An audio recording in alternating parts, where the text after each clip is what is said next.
I think we can get started. Welcome. Thank you everybody for making some time to have this conversation with us. My name's Kimie Weoka. I am the capacity building analyst for the Affordable Rental Housing Division.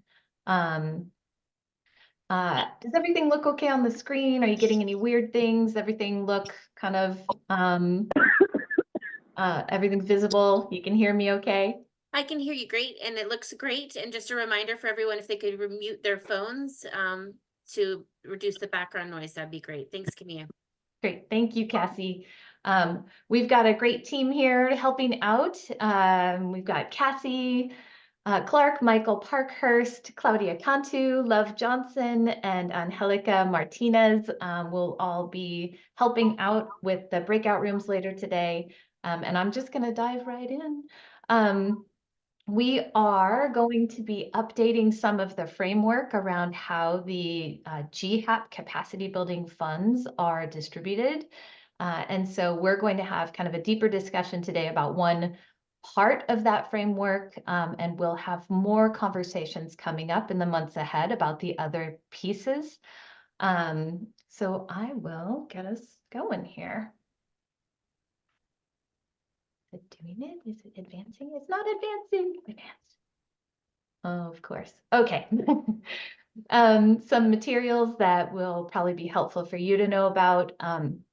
The GHAP capacity building program information can be found on the OHCS grants and tax credit programs page. It's easy to find if you Google OHCS grants and tax credits. And then also today we'll be using something called an Easy Retro board. Cassie will put the link in the chat. And it's kind of like an electronic Post-it notes page. Feel free to go ahead and throw stuff on there at any point during today's meeting. And we're going to keep that up all the way through the end of this week. So that way you have some time to take a look at what other people have put up there, add your thoughts, ideas, questions.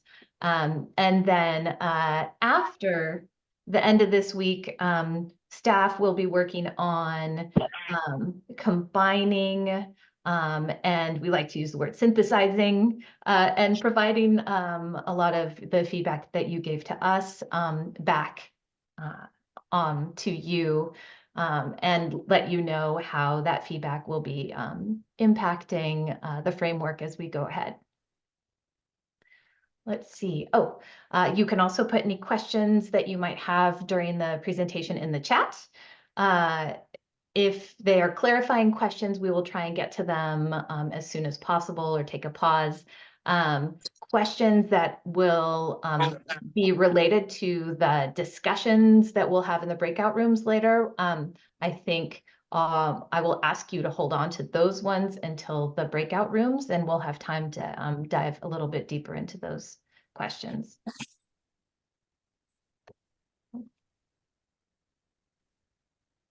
Some of the goals that I have for the meeting today, and I know you have brought your own as well, are to share some information with you about the GHAP capacity building program, discuss the new framework that we're considering and the new distribution pathway, and hear your experiences and gain some insight from your understanding and your perspective of development and long-term operations.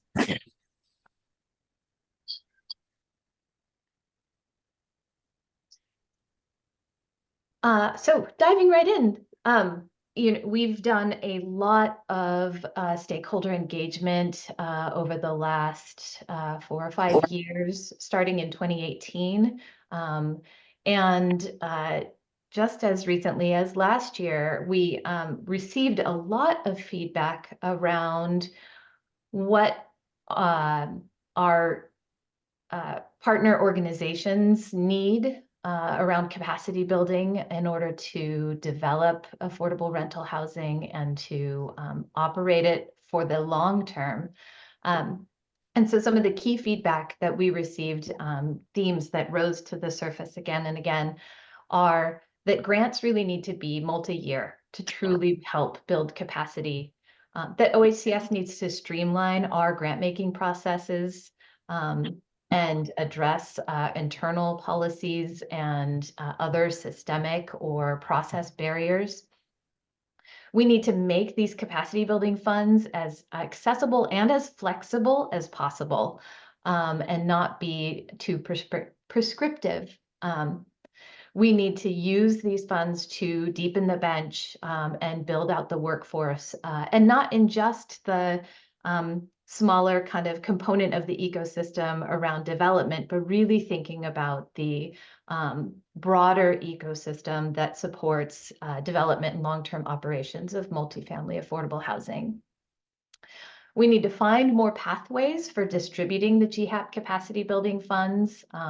They have historically just gone out through a request for applications through our procurement process, but there are other opportunities and other pathways that we needed to explore. And then really, we needed to help elevate the importance and the awareness and visibility of asset management in the long-term stability of these housing projects and the organizations that run them and serve the residents.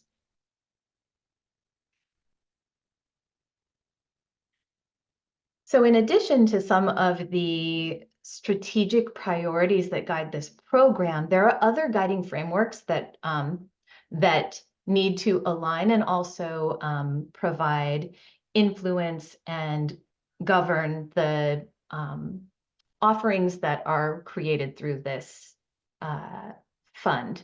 So this is just a graphic.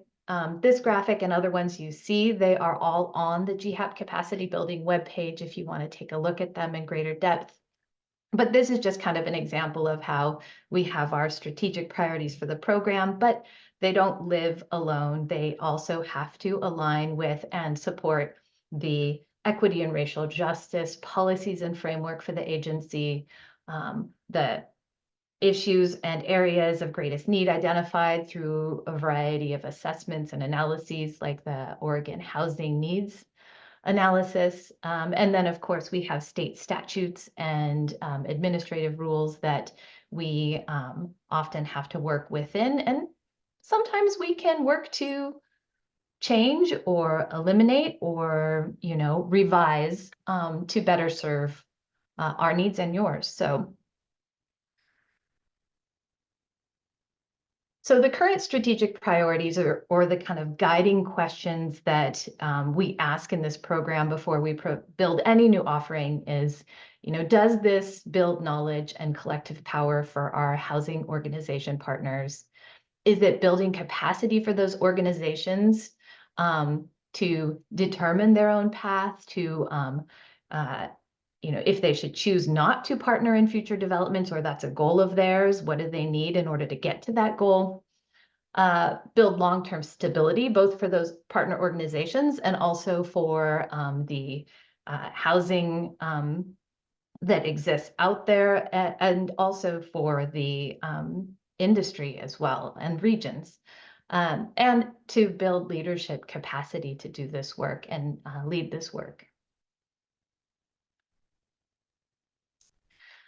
So the current priorities around the current investment priorities are workforce development and investments in training and training programs, rural, regional, and organizational capacity building, and culturally specific developer and sponsor organization capacity building.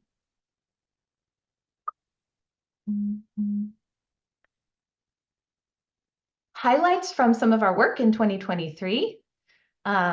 We received feedback that tribes and local governments who also had really key roles to play in the development and long-term operations of affordable rental housing were not eligible to receive capacity building funds, these GHAP capacity building funds. And so we actually went through rules change process, and now the rules include tribes and local governments for targeting very rural needs.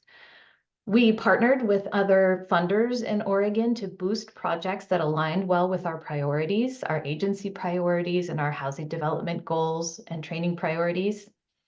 We launched an entirely new NOFA pathway in partnership with the Home ARP development program, where we paired capacity building funds with the development funds in order to kind of pilot a supportive pipeline towards those Home ARP developments, future Home ARP developments. We designed and implemented a number of key internal systems to make our grant making more efficient and effective.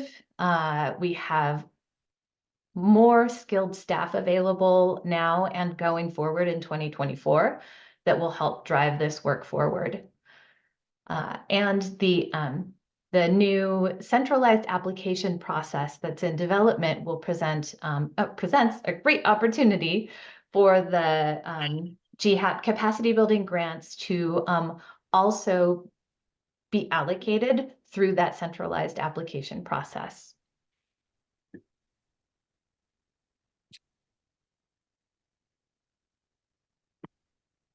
Let's see, I've gotten ahead of my talking points. Hold on a sec.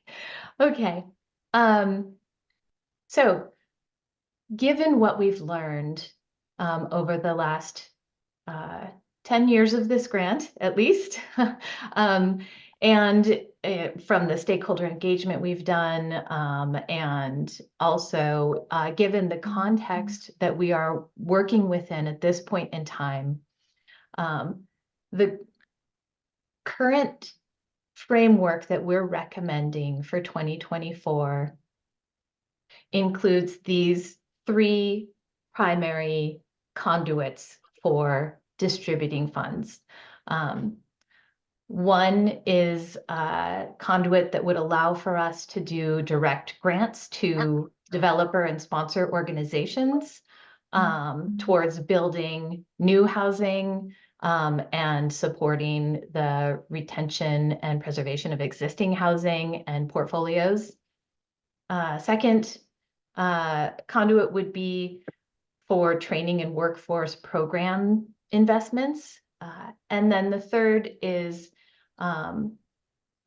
would allow us a distribution pathway to provide one-time grants for projects, capacity building projects that have fast regional impact or are innovative and line up multiple priorities and goals, and grants that are tied to delivery of key services or key divisional projects and program goals.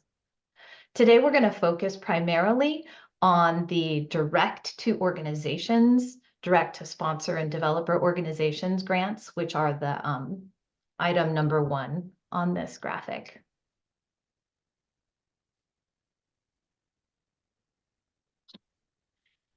So under those direct to developer and sponsor organization grants that would be accessed through the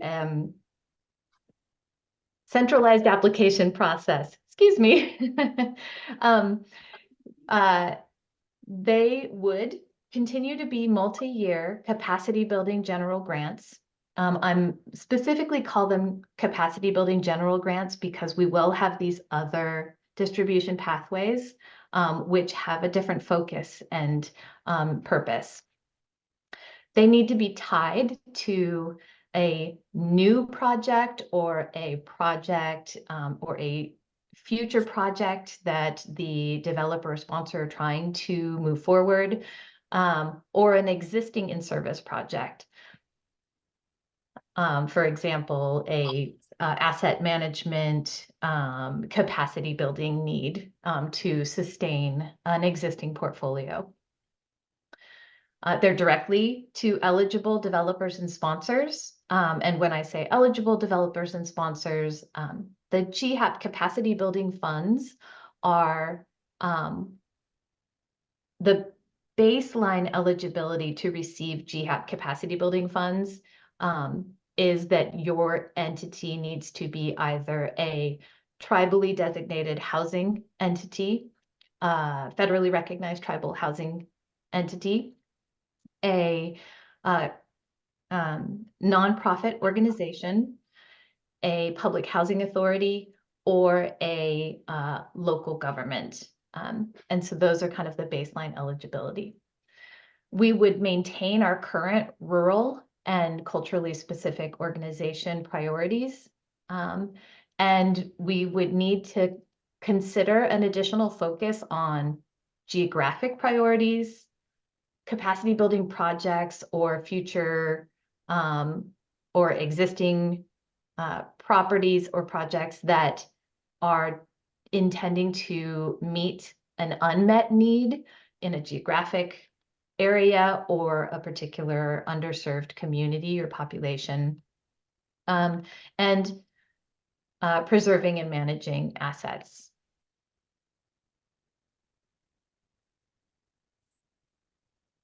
Grant eligible or allowable for reimbursement activities would include adding or paying for existing housing development or asset management staff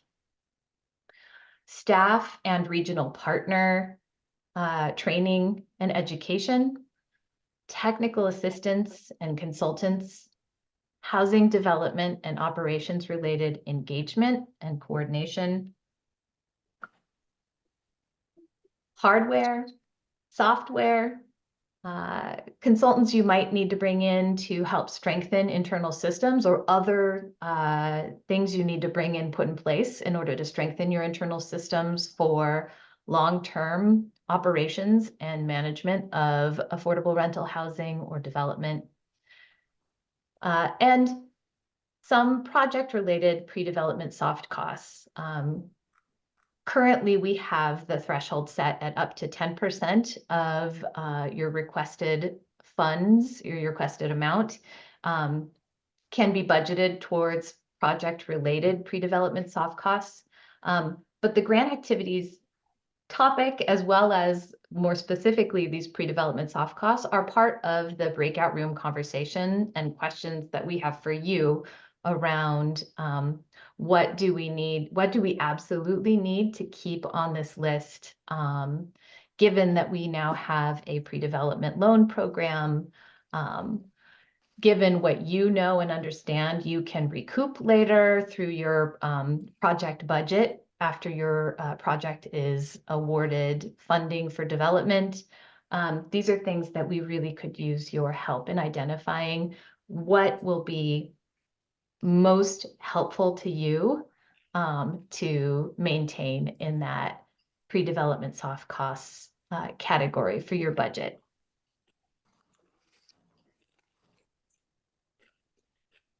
Eligibility for this distribution pathway would be nonprofit organizations, housing authorities, and tribal nation housing entities.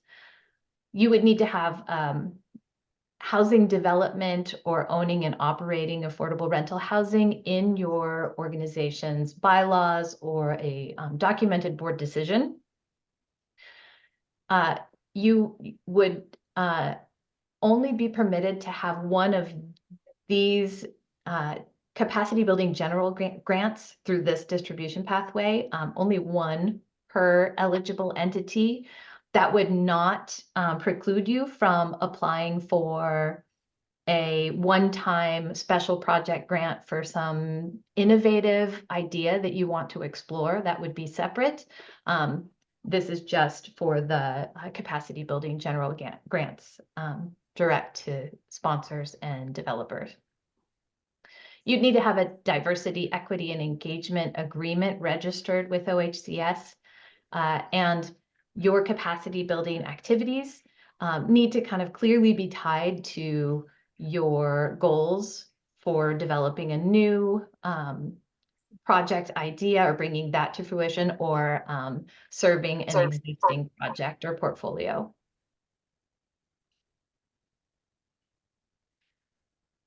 Another thing that we'd like to ask for your help with in the Breakout rooms is really talking about and considering how do we prioritize investments through this pathway and others for these capacity building funds.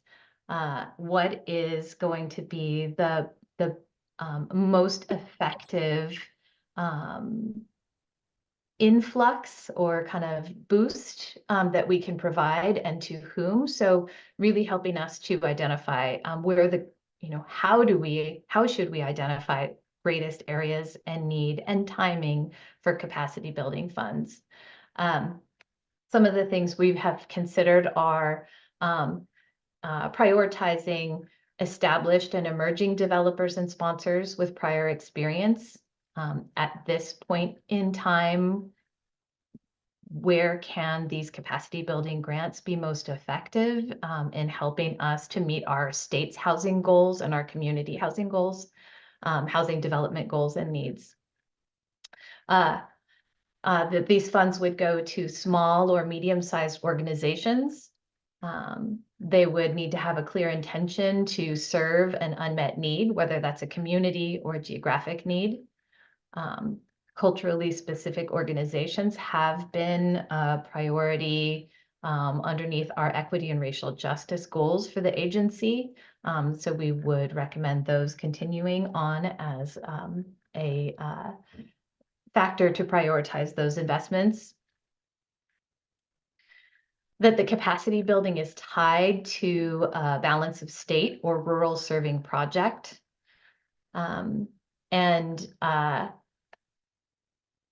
Depending on what else is identified by the state or by the agency, that those priorities would also potentially influence how we distribute these funds. For example, the Oregon Housing Needs Analysis done by DLCD and or geographic priorities that come out of that as far as greatest need for development. Oh, I am going to pause and check in with Cassie about the chat, and also give you an opportunity to come off of mute for a moment if you have some clarifying questions at this point. So let me check in with Cassie first. And I haven't even looked at the chat yet. Well, we just had one pop in, so why don't you open up the chat, because they're now starting to come in. Okay. Let's see. Okay.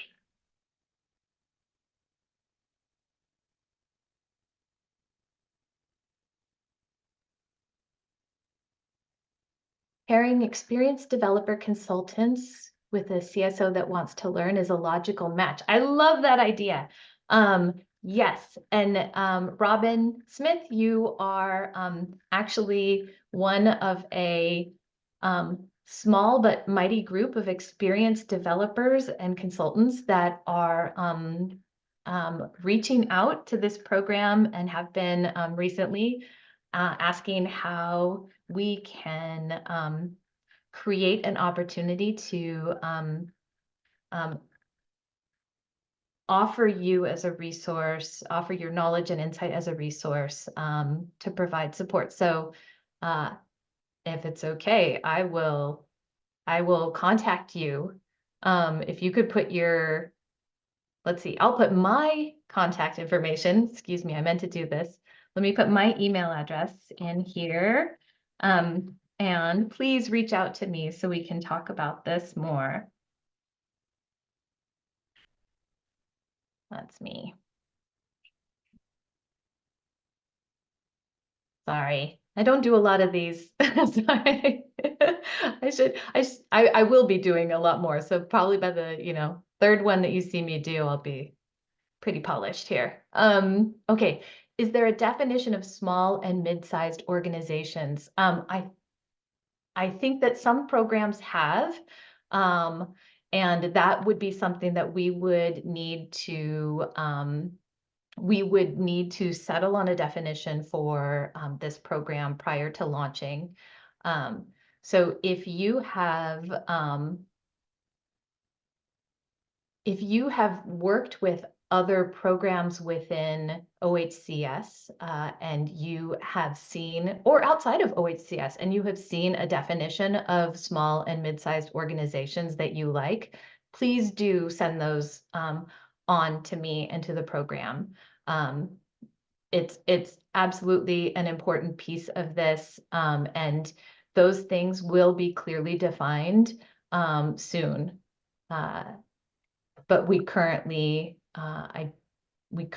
don't have a definition for either of those yet to share with you. Okay, Lydia, these slides were about housing development related capacity building grants. Will the other pathways, special projects, be accessed through the new centralized NOFA? Or will those go through a separate funding process? Great question. So right now the plan is for these general grants to go through the centralized application process. This program lives in kind of an interesting space where we are required to put certain types of grants out through the state's procurement process and pathway. And so right now I am trying to get clarity and clarification internally around whether the other two pieces need to go through an RFP or RFA through procurement, or if there is a way that I can put them out through the central process. No matter what, I won't be prepared when the central NOFA opens to launch parts 2 and 3 of the distribution pathways. I'm really focusing on getting the direct to sponsors and developer organizations general grant ready to launch in alignment with the launch of the central application process. So stay tuned. I will please make sure that you're signed up for TAs. We will be pushing information out as soon as possible as these things are solidified. And then also I will be updating the program web page so that there are thorough information and resources about how to apply, what's the pathway, what does it look like to receive this grant, and kind of a whole handbook for what that entails. Afraid I have some too. Glad that asset management is being prioritized. Me too. Let's see. And let's see. Joe is asking, did I hear correctly that the funds in Pathway 1 are reserved for tribal, rural, and public housing agencies? They are right now the entity type threshold is tribal, public housing authorities, and nonprofit entities. I would say, some of the prioritization will be around rural and balance of state, but as well as culturally specific organizations in addition to that. Let's see. It would make sense to include the CHODOs and the CBDOs as part of the definitions. These organizations are grassroots by the definition and have an existing federal standard. Thank you. That's great. Jillian, I appreciate that. I will take a look at those definitions. I'm working very closely on the HOME-ARP stuff with Andrea Mathiasen from the HOME program. So I will reach out to her and have some follow-up conversations about that. Oh, great. And James put the sign up for the TAs link in there. Perfect. Let's see. Oh, I'm so close to being right on time with my schedule here. Okay. We are at the point where we are automatically going to separate this group. We've got a pretty decent sized group today. We're going to just separate the group into smaller groups so that we can have some breakout room conversation. You're automatically just going to get put in a group, and every group is going to have the same conversation. So it's not by topics. You'll have one OHCS staff person in there just to help guide the conversation. But really, please do use the Easy Retro board if you have the ability to, if you've got kind of multiple screens going and you're on a proper computer. If you don't have access to the Easy Retro board right now, you can tell the OHCS team member who's in your room and they can help pop stuff on there for you. And again, it's going to be open through the end of the week. So please feel free to revisit it and put more stuff on there later. So we'll be in these conversation groups for about 20 minutes.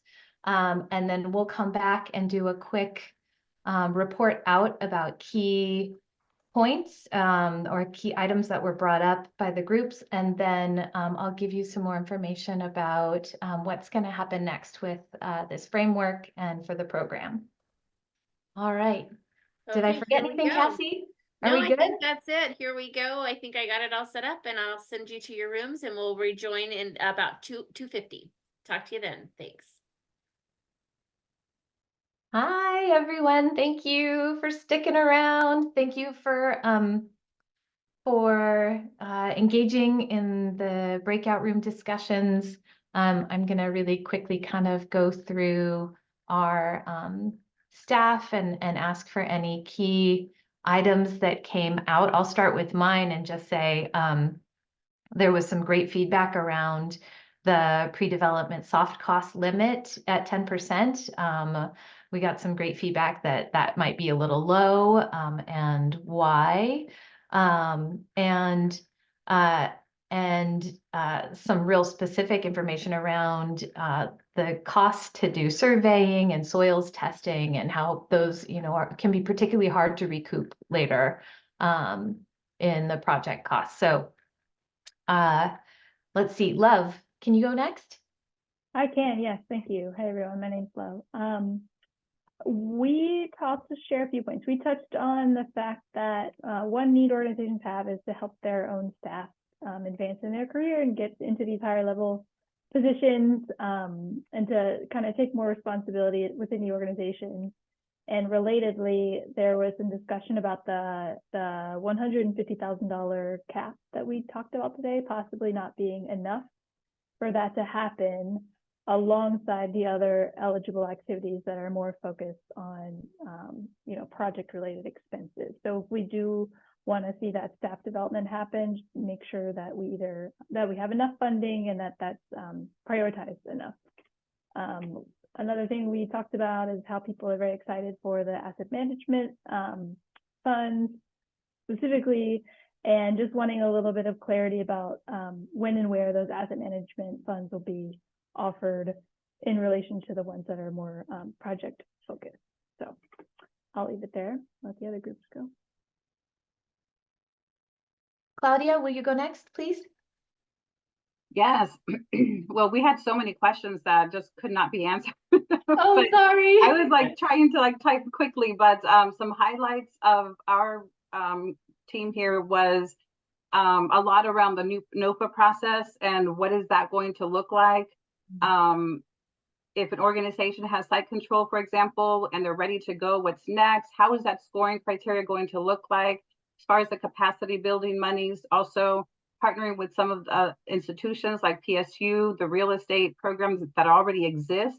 Those are already great opportunities to partner with, and also to consider OHCS. I believe it was back in 2020. We funded a number of culturally specific organizations and looking at their resources when they come in and apply for funds. So, and much more, but those were key things that I gathered. Thank you. Michael, can you go next? Sure, yeah. We had a good discussion in our group about the opportunity to make sure that folks in Oregon are connecting to national training opportunities and national resources, including even bringing folks here to Oregon or piggybacking on something like a Housing Oregon conference. We could help bring NeighborWorks or Enterprise or whoever to Oregon, which I thought was a great idea. We had questions too that I couldn't answer. Somebody asked a good question about what will the reporting requirements look like for these capacity building grants? And I said, you have to ask Kimmy that. Okay. Let's see. Okay, and then Halika, you were with me, so we got all the breakout rooms.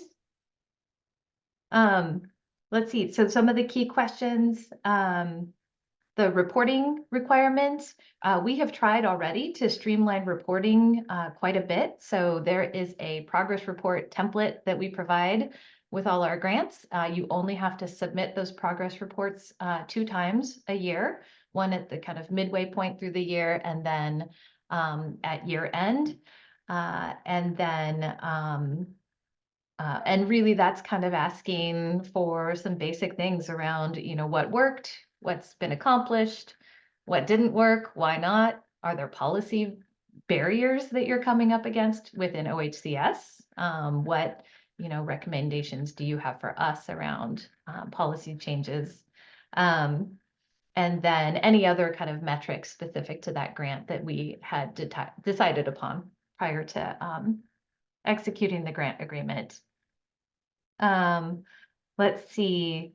Claudia, you had one question. I'm sorry that I didn't catch when I was writing things down. Question.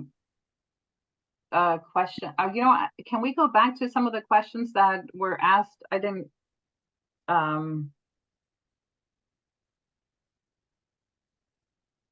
Did I have a question that you're asking, Kimmy, that I had right now? I didn't catch it, but I captured and luckily you were all taking notes and we have recordings.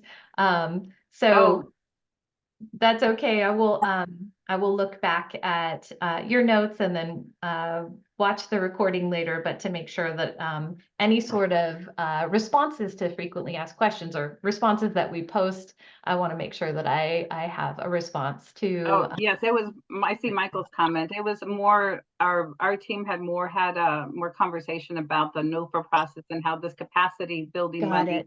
Got it. The new NOFA process, how is that going to Got it. And there was a question around asset management. How will asset management? So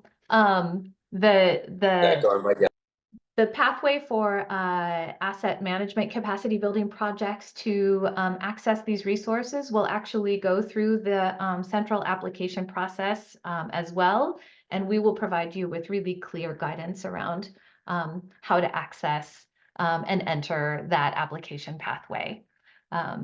So stay tuned. There will be lots more coming. Let me make sure that I share this last couple of slides because I see we're getting very close to the end here. I share screen. Okay. Thank you for your patience with all of this. Okay. The Easy Retro board will be open through Friday. Same link, you don't need any different link. We will make sure that all of these links and information are available online. There are going to be more discussion opportunities about the GHAP capacity building framework and the other components, the training programs component, and also the kind of one-time grants piece. Make sure you're signed up to receive TAs. Any of those opportunities will go out through that process or that announcement and notification process. And like I said, our plan is to launch these general capacity building grants, these direct to sponsor organizations and developer organizations through the centralized application process. Those are going to happen first. And And then as I get more clarity from our internal policies around pathways that are available for launching the other two, you'll receive information about how those will roll out. And I'll be working to update materials and information and resources on the capacity building webpage. Let's see. Thank you very much. The recording of this will be available on the ARH engagement website.